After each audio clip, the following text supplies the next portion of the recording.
do apologize sincerely for the technical hitches we're having today. We still move on, and let's go back to the earlier story. The Center for Migration Studies under the College of Humanities, University of Ghana, is seeking shelter and other interventions for displaced persons in West Africa. The project, which was launched in Accra, is targeting Ghana, Nigeria, Gabon, and Sierra Leone in the short term.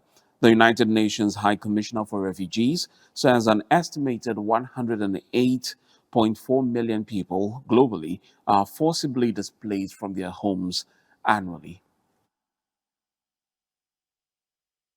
The current estimate of forced displacement is a double of the 42.7 million recorded by High Commissioner for Refugees UNHCR a decade ago. The bulk of these displacements are caused by violence, conflicts, human rights violations, climate change, and lack of political will to relocate, resettle, or compensate victims.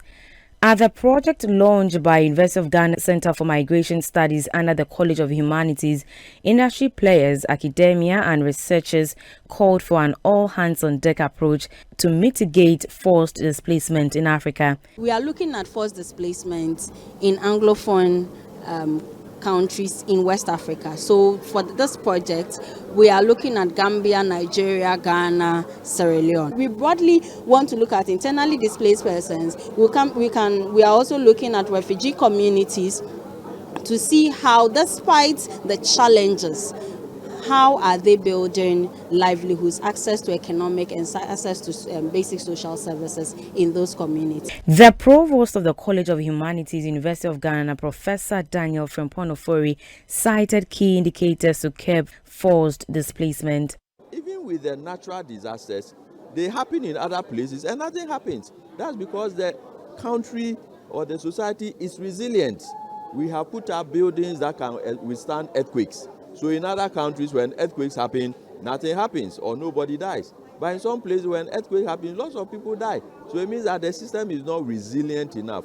The project, themed Strengthening Knowledge, Evidence Used and Leadership in the Global South on Forced Displacement, focused on Anglophone West Africa, is funded by the International Development Research Center. The University of Ghana Center for Migration Studies under the College of Humanities is one of the 12 universities across 3 continents which is leading research on forced displacement.